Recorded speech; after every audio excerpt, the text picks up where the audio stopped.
ಕೋಟಿ ದೇವಾನು ದೇವತೆಗಳಿದ್ದಾರೆ. ಎಲ್ಲ ದೇವಾನು ದೇವತೆಗಳಿಗೂ ಅಪಾರ ಭಕ್ತ ವೃಂದವಿದೆ. ಹಾಗೆಯೇ ಒಬ್ಬ ಅಸಾಮಾನ್ಯ ಅಪ್ರತಿಮ ಶಕ್ತಿಶಾಲಿಯ ಕುರಿತು ನಾವಿಲ್ಲಿ ಹೇಳ್ತಾ ಇರೋದು. ಮನೋಜವಂ ಮಾರುತ ತುಲ್ಯ ವೇಗಂ ಜಿತೇಂದ್ರಿಯಂ ಬುದ್ಧಿಮಾತಂ ವಸಿಷ್ಠಂ ವಾತಾತ್ಮಜಂ ವಾನರಯೂತ ಮುಖ್ಯಂ ಶ್ರೀರಾಮದೂತಂ ಶಿರಸಾ ನಮಾಮಿ. ಹಾಗಾದ್ರೆ ಯಾರೋ ಈ ಮಹಾನ್ ದೇವತೆ ಅಂತ ನೋಡೋದಾದ್ರೆ ಅವನೇ ರಾಮಬಂಟ ಹನುಮಂತ, ವಾಯುಪುತ್ರ, ಕಪಿವೀರನೆಂದು ಕರೆಯಲ್ಪಡುವ ಹನುಮಂತ ಕೇಸರಿ ಎಂಬ ವಾನರ ಮತ್ತು ಅಂಜನಾದೇವಿಯ ಮಗ ಮತ್ತು ರಾಮನ ಪರಮ ಭಕ್ತ. ಶಕ್ತಿಯ ದೇವತೆ ಎಂದು ಹನುಮಂತನನ್ನ ಪೂಜಿಸಲಾಗುತ್ತೆ. ರಾಮಾಯಣ ಹಾಗೂ ಮಹಾಭಾರತಗಳು ರಾಷ್ಟ್ರೀಯ ಮಹಾಕಾವ್ಯಗಳೆಂದೇ ಪ್ರಸಿದ್ಧಿ ಪಡೆದಿದೆ. ಇದು ಗಂಗಾ ಹಿಮಾಲಯದಂತೆಯೇ ಶಾಶ್ವತವಾದವು. ಇವುಗಳಿಗೆ ಸಮಾನವಾದ ಮಹಾಕಾವ್ಯಗಳು ಜಗತ್ आप बस करो मेरी शादी की तैयारी, क्योंकि अब है गारंटी हमारी shaadi.com। Register now. ಜಗತ್ತಿನಲ್ಲೆಲ್ಲೂ ಇಲ್ಲ. ಇವು ಸಂಸ್ಕೃತಿಯ ಅಭಿವ್ಯಕ್ತಿ ಮಾಧ್ಯಮಗಳಾಗಿ ಅಕ್ಷಯ ನಿಧಿಗಳಾಗಿವೆ. ಆದಿಕಾವ್ಯವಾದ ವಾಲ್ಮೀಕಿ ಮಹರ್ಷಿಯ ರಾಮಾಯಣದ ಪಾತ್ರಗಳು ನಮ್ಮ ಜೀವನದ ಮೇಲೆ ವಿಶೇಷ ಪ್ರಭಾವವನ್ನ ಬೀರಿವೆ. ರಾಮ ಲಕ್ಷ್ಮಣರು ಅಂದ್ರೆ ನಮ್ಮ ಜನರಿಗೆ ತಮ್ಮ ಮನೆಯವರಷ್ಟೇ ಹತ್ತಿರದವರು ಎಂಬ ಭಾವನೆ ಇದೆ. ಇಂಥ ರಾಮಾಯಣದ ಪಾತ್ರಗಳಲ್ಲಿ ಜನಮನಸ್ಸಿನ ಮೇಲೆ ರಾಮನಷ್ಟೇ ಪರಿಣಾಮವನ್ನ ಬೀರಿದ ಇನ್ನೊಂದು ಪಾತ್ರವೆಂದರೆ ಆಂಜನೇಯ. ರಾಮನ ಗುಡಿ ಇಲ್ಲದ ಊರಿರಬಹುದು, ಆಂಜನೇಯನ ಗುಡಿ ಇಲ್ಲದ ಊರೇ ಇಲ್ಲ. ಜಾತಿ ಮತ ಪಂಥಗಳನ್ನ ಮೀರಿ ಜನ ಆಂಜನೇಯನನ್ನ ಆರಾಧಿಸ್ತಾರೆ.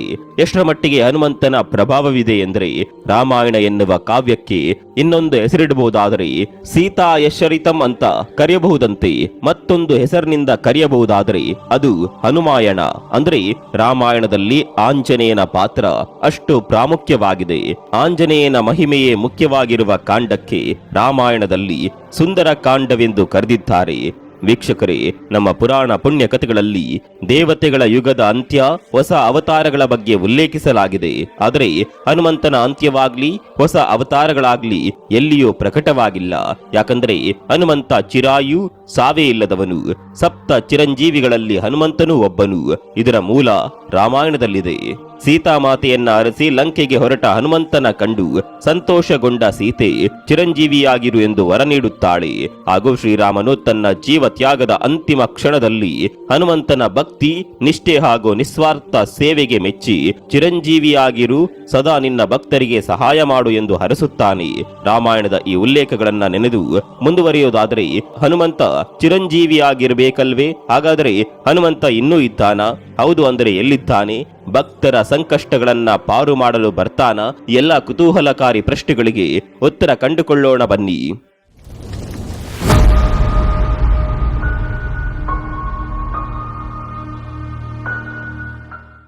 ಮೊದಲೇದಾಗಿ ಹನುಮಂತನ ಜನನ ಶ್ರೀರಾಮನಿಗಿಂತ ಮೊದಲೇ ಆಯಿತು ಎನ್ನಲಾಗಿದೆ. ಚೈತ್ರ ಮಾಸದ ಶುಕ್ಲ ಪಕ್ಷದ 15ನೇ ದಿನ ನಮ್ಮ ಕರ್ನಾಟಕದ ಕೊಪ್ಪಳ ಜಿಲ್ಲೆಯ ಗಂಗಾವತಿ ತಾಲೂಕಿನ ಅಂಜನಾದ್ರಿ ಬೆಟ್ಟದಲ್ಲಿ ಕೇಸರಿ ಎಂಬ ವಾನರ ಮತ್ತು ಅಂಜನಾದೇವಿಯ ಮಗನಾಗಿ ಜನಿಸಿದವನೇ ಆಂಜನೇಯ. ಮದುವೆಯಾದ ಕೆಲ ವರ್ಷ ಮಕ್ಕಳಾಗದ ಕಾರಣ ವಾಯುದೇವನು ಅಂಜನಾದೇವಿಗೆ ಪುತ್ರ ಪ್ರಾಪ್ತಿರಸ್ತು ಎಂದು ವರ ನೀಡುತ್ತಾನೆ. ವಾಯುದೇವನ ವರಪ್ರಸಾದವಾಗಿಯೇ ಜನಿಸಿದವನು ಆಂಜನೇಯ. ಹಾಗಾಗಿ ವಾಯುಪುತ್ರ, ಪವನಸುತ ಎಂಬ ಹೆಸರುಗಳು ಬಂತು. ಆಂಜನೇಯನು ಒಂದು ಪ್ರಕಾರ ಪರಮಶಿವನ ರುದ್ರರೂಪ ಎಂದು ಹೇಳಲಾಗುತ್ತೆ. ಎರಡನೇದಾಗಿ ಕಲಿಯುಗದಲ್ಲಿ ಹನುಮನ ವಾಸಸ್ಥಾನ. ಶ್ರೀಮದ್ ಭಾಗವತದ ಪ್ರಕಾರ ದ್ವಾಪರ ಯುಗ ಅಂತ್ಯಗೊಂಡು ಕಲಿಯುಗ ಪ್ರಾರಂಭವಾಗುವಾಗ ಹನುಮನು ಒಂದು ಪರ್ವತವನ್ನ ತನ್ನ ವಾಸಸ್ಥಾನವಾಗಿ ಮಾಡಿಕೊಳ್ಳುತ್ತಾನೆ. ಅದೇ ಗಂಧಮಾದನ ಪರ್ವತ. ಕೈಲಾಸ ಪರ್ವತದ ಉತ್ತರದಲ್ಲಿ ನೆಲೆಗೊಂಡಿರುವ ಗಂಧಮಾದನ ಪರ್ವತದಲ್ಲಿ ಹನುಮಂತ ಇಂದಿಗೂ ಕೂಡ ಅಲ್ಲಿ ನೆಲೆಸಿದ್ದಾನೆ ಅನ್ನುವ ನಂಬಿಕೆ ಇದೆ. ಪುರಾಣಗಳ ಪ್ರಕಾರ ಹನುಮಂತ ಕಲಿಯುಗದಲ್ಲಿ ಗಂಧಮಾದನ ಪರ್ವತದಲ್ಲಿ ನೆಲೆಸಿದ್ದಾನೆ. ಒಂದು ದಂತಕಥೆಯ ಪ್ರಕಾರ ಪಾಂಡವರು ತಮ್ಮ ವನವಾಸದ ಸಮಯದಲ್ಲಿ ಹಿಮವಂತನನ್ನ ದಾಟಿದ ನಂತರ ಗಂಧಮಾದನನ್ನ ತಲುಪಿದ್ರು. ಒಮ್ಮೆ ಭೀಮನು ಸಹಸ್ರದ ಕಮಲವನ್ನ ಸಂಗ್ರಹಿಸಲು ಗಂಧಮಾದನ ಪರ್ವತದ ಅರಣ್ಯವನ್ನ ತಲುಪ್ತಾನೆ. ಆಗ ಅಲ್ಲಿ ಆಂಜನೇಯನು ವಿಶ್ರಾಂತಿ ಪಡೆಯುತ್ತಿರುವುದನ್ನ ಅವನು ನೋಡ್ತಾನೆ. ಆಗ ಭೀಮನು ಅವನ ಬಾಲವನ್ನ ದಾರಿಯಿಂದ ತೆಗೆಯಲು ಹೇಳ್ತಾನೆ. ಆಗ ಹನುಮನು ಅದನ್ನ ನೀವೇ ತೆಗೆಯಿರಿ ಎಂದು ಹೇಳ್ತಾನೆ. ಆದರೆ ಭೀಮನು ತನ್ನೆಲ್ಲ ಶಕ್ತಿಯನ್ನ ಪ್ರಯೋಗಿಸಿದ್ರು ಹನುಮಂತನ ಬಾಲವನ್ನ ಮೇಲೆ ಎತ್ತಲು ಸಾಧ್ಯವಾಗ್ಲಿಲ್ಲ. ಭೀಮನ ಅಹಂಕಾರವನ್ನ ಮಣಿಸಿದ ನಂತರ ಹನುಮಂತನು ತನ್ನ ನಿಜ ರೂಪ ತೋರಿ ಭೀಮನನ್ನ ಆಶೀರ್ವಾದಿಸುತ್ತಾನೆ. ಮಹರ್ಷಿ ಕಶ್ಯಪ, ಪರಶುರಾಮ, ಕೃಪಾಚಾರ್ಯರು ತಪಸ್ಸು ಮಾಡಿದ ಕೈಲಾಸ ಪರ್ವತದ ಉತ್ತರಕ್ಕೆ ಗಂಧಮಾದನ ಪರ್ವತ ಇದೆ ಎಂದು ಗ್ರಂಥಗಳಲ್ಲಿ ಹೇಳಲಾಗಿದೆ. ಗಂಧರ್ವ, ಅಪ್ಸರೆಯರು ಮತ್ತು ಸಿದ್ಧ ಮುನಿಗಳು ಈ ಪರ್ವತದಲ್ಲಿ ನೆಲೆಸಿದ್ದಾರೆ. ಇದರ ಶಿಖರವನ್ನ ಯಾವುದೇ ವಾಹನದಿಂದ ತಲುಪಲು ಅಸಾಧ್ಯವೆಂದು ಪರಿಗಣಿಸಲಾಗಿದೆ. ಗಂಧಮಾದನ ಪರ್ವತವು ಹಿಮಾಲಯದ ಕೈಲಾಸ ಪರ್ವತದಿಂದ ಉತ್ತರಕ್ಕೆ ಇದೆ. ಈ ಪರ್ವತವು ಕುಬೇರನ ಸೀಮೆಯಲ್ಲಿತ್ತು. ಸುಮೇರು ಪರ್ವತದ 4 ದಿಕ್ಕುಗಳಲ್ಲಿರುವ ಗಜದಂತ ಪರ್ವತಗಳಲ್ಲಿ ಒಂದನ್ನ ಆ ಕಾಲದಲ್ಲಿ ಗಂಧಮಾದನ ಪರ್ವತ ಎಂದು ಕರೆಯಲಾಗ್ತಾ ಇತ್ತು. ಇಂದು ಈ ಪ್ರದೇಶವು ಟಿಬೆಟ್ ಭೂಪ್ರದೇಶದಲ್ಲಿದೆ. ಅದೇ ಹೆಸರಿನ ಮತ್ತೊಂದು ಪರ್ವತವು ರಾಮೇಶ್ವರಂನ ಬಳಿ ಇದೆ. ಅಲ್ಲಿಂದ ಹನುಮಂತನು ಲಂಕಾವನ್ನ ತಲುಪಲು ಸಾಗರವನ್ನ ದಾಟಲು ಹಾರಿದನು ಎನ್ನಲಾಗುತ್ತೆ. ಗಂಧಮಾದನ ಪರ್ವತದ ಮೇಲೆ ನಿರ್ಮಿಸಲಾದ ದೇವಾಲಯವೂ ಇದೆ. ಅದರಲ್ಲಿ ಹನುಮಂತನ ಜೊತೆಗೆ ಶ್ರೀರಾಮನ ವಿಗ್ರಹಗಳನ್ನ ಪ್ರತಿಷ್ಠಾಪಿಸಲಾಗಿದೆ. ಈ ಪರ್ವತದಲ್ಲಿ ಭಗವಾನ್ ಶ್ರೀರಾಮನು ತನ್ನ ವಾನರ ಸೇನೆಯೊಂದಿಗೆ ಕುಳಿತು ಯುದ್ಧಕ್ಕೆ ಯೋಜಿಸುತ್ತಿದ್ದನು ಎಂದು ಹೇಳಲಾಗುತ್ತದೆ. ಜಾನಪದ ನಂಬಿಕೆಗಳ ಪ್ರಕಾರ ಈ ಪರ್ವತದ ಮೇಲೆ ಶ್ರೀರಾಮನ ಹೆಜ್ಜೆ ಗುರುತುಗಳಿದೆ. ಶ್ರೀರಾಮನು ತನ್ನ ಅವತಾರ ಮುಗಿಸಿ ವೈಕುಂಠಕ್ಕೆ ಮರಳುವಾಗ ಸರಯೂ ನದಿ ದಂಡೆಯಲ್ಲಿ ದೇಹ ತ್ಯಾಗ ಮಾಡುವ ಸಮಯದಲ್ಲಿ ಆಂಜನೇಯನಿಗೆ ಚಿರಂಜೀವಿಯಾಗಿರು, ಕಲಿಯುಗದಲ್ಲಿ ಭಕ್ತರನ್ನ ಕಾಪಾಡು ಎಂದು ಹೇಳುತ್ತಾನೆ. ಅಂತೆಯೇ ಆಂಜನೇಯ ಈ ಪರ್ವತದಲ್ಲಿ ನೆಲೆಸಿದ್ದಾನೆ ಎನ್ನಲಾಗಿದೆ. ಮಹಾಭಾರತದ ಪ್ರಕಾರ ಕುರುಕ್ಷೇತ್ರದಲ್ಲಿ ಅರ್ಜುನನ ರಥದಲ್ಲಿ ಹನುಮಂತನ ಧ್ವಜವಿತ್ತು. ಹೀಗೆ ಹನುಮಂತನ ಆಶೀರ್ವಾದ ಅರ್ಜುನನ ಮೇಲಿತ್ತು ಎನ್ನಲಾಗಿದೆ.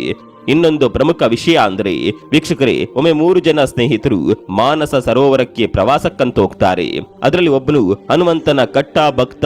ಅವನು ಪ್ರವಾಸ ಹೊರಟ ಪ್ರಮುಖ ಉದ್ದೇಶವು ಹನುಮಂತನನ್ನ ಕಣ್ತುಂಬ ಕಾಣಲು ಆಗಿರುತ್ತೆ. ಒಂದಷ್ಟು ದಿನದ ಸುತ್ತಾಟದ ನಂತರ ಒಂದು ಗುಹೆಯಲ್ಲಿ ಪ್ರಕಾಶ ಕಾಣುತ್ತೆ. ಅದರಿಂದ ಆಕರ್ಷಿತನಾದ ಅವನು ಒಳಗೆ ಹೋಗಿ ನೋಡಿದಾಗ ಅಲ್ಲೊಂದು ಲಂಗೂರ್ ಜಾತಿಯ ಓರ್ವ ಕೋತಿಯು ಪುಸ್ತಕ ಹಿಡಿದು ಓದುತ್ತಿರೋದು ಕಾಣುತ್ತೆ. ತಕ್ಷಣ ಆ ಹುಡುಗ ಆ ಫೋಟೋ ಕ್ಲಿಕ್ಕಿಸ್ತಾನೆ. ಈ ಫೋಟೋ ಸಾಮಾಜಿಕ ಜಾಲತಾಣದಲ್ಲಿ ಸಾಕಷ್ಟು ವೈರಲ್ ಆಗಿದೆ. ಆ ಫೋಟೋ ತೆಗೆದ ಮರುಕ್ಷಣವೇ ಅಚಾನಕ್ಕಾಗಿ ಆತ ಸಾಯ್ತಾನೆ. ಆ ಲಂಗೂರ್ ಬೇರ್ಯಾರೂ ಅಲ್ಲ, ಸಾಕ್ಷಾತ್ ಆಂಜನೇಯ ಸ್ವಾಮಿಯೇ ಅಂತ ಹೇಳಲಾಗುತ್ತಿದೆ. ಕೈಯಲ್ಲಿ ರಾಮಾಯಣದ ಪುಸ್ತಕ ಹಿಡಿದು ಓದುತ್ತಿತ್ತು ಎನ್ನಲಾಗಿದೆ. ಹನುಮಂತನ ಇನ್ನೊಂದು ಕುರುಹು ನೋಡೋದಾದ್ರೆ, ಸೀತೆಯನ್ನ ಹುಡುಕಲು ಲಂಕೆಗೆ ಹೊರಟ ಮಾರುತಿ ಸಮುದ್ರ ದಾಟಲು ನಿಂತಾಗ ತನ್ನ ಬೃಹತ್ ರೂಪ ತಾಳ್ತಾನೆ. ಒಂದೇ ಹೆಜ್ಜೆಯಲ್ಲಿ ಆತ ಸಮುದ್ರ ದಾಟ್ತಾನೆ. ಈಗಲೂ ಆಂಧ್ರ ಪ್ರದೇಶದ ಅನಂತಪುರದಲ್ಲಿ ಹನುಮಂತನ ಹೆಜ್ಜೆ ಗುರುತಿದೆ. ಅದನ್ನ ಹನುಮನ ಪಾದ ಎಂದೇ ಪೂಜಿಸಲಾಗುತ್ತೆ. ಮತ್ತೊಂದು ಘಟನೆ ಹೇಳಬೇಕು ವೀಕ್ಷಕರೇ. ಅದೇನೆಂದರೆ, ಶ್ರೀರಾಮನ ಅವತಾರ ಮುಗಿದ ನಂತರ ಹನುಮನು ಬಹುದಿನಗಳ ಕಾಲ ಶ್ರೀಲಂಕಾದ ದಂಡಾರಣ್ಯದಲ್ಲಿದ್ದ. ಅಲ್ಲಿನ ಮಾತಂಗ್ ಸಮುದಾಯದವರು ಹನುಮನ ಸೇವೆಯನ್ನ ಮಾಡಿದ್ರು. ಇದರಿಂದ ಸಂತುಷ್ಟನಾದ ಸ್ವಾಮಿಯು ಆ ಜನರಿಗೆ ಬ್ರಹ್ಮಜ್ಞಾನ ನೀಡಿ ಅನುಗ್ರಹಿಸಿದನು ಮತ್ತು ಪ್ರತಿ 41 ವರ್ಷಗಳಿಗೊಮ್ಮೆ ಅಲ್ಲಿಗೆ ಬಂದು ಅವರನ್ನೆಲ್ಲ ಕಂಡು ಬ್ರಹ್ಮಜ್ಞಾನ ನೀಡೋದಾಗಿ ಹೇಳಿದ್ದಾನೆ ಎನ್ನಲಾಗಿದೆ. ಹಾಗಾಗಿ ಕೆಲ ಮಾಹಿತಿಯ ಪ್ರಕಾರ ಸ್ವಾಮಿಯು ಕಡೆಯದಾಗಿ 27 ಮೇ 2014ರಂದು ಅಲ್ಲಿಗೆ ಭೇಟಿ ನೀಡಿರುತ್ತಾನೆ. 2055ರಲ್ಲಿ ಖಂಡಿತವಾಗಿಯೂ ಬರುವನೆಂಬ ದೃಢ ವಿಶ್ವಾಸ ಆ ಜನರದ್ದು. ಚೀನಾದಲ್ಲೂ ಸಿಕ್ಕಿದೆ ಹನುಮನ ಕುರುಹುಗಳು. ಚೀನಾದ ಸಂಸ್ಕೃತಿಯಲ್ಲೂ ಒಂದು ದೇವರಿದೆ. ಅದು ಕಾಣಲು ಕೋತಿಯ ಮುಖ ಹೊಂದಿದೆ, ಕಾಣಲು ತೇಟ್ ಹನುಮಂತನಂತೆ ಕಾಣುತ್ತೆ. ಕೈಯಲ್ಲಿ ಗದೆ ಹಿಡಿದ ಈ ದೇವರನ್ನ ಮಂಕಿ ಕಿಂಗ್ ಎಂದೇ ಕರೆಯಲಾಗುತ್ತೆ. ಹನುಮಂತನಂತೆ ಗಾಳಿಯಲ್ಲಿ ಹಾರುತ್ತಾನೆ, ರಾಕ್ಷಸರನ್ನ ಸಂಹರಿಸುತ್ತಾನೆ.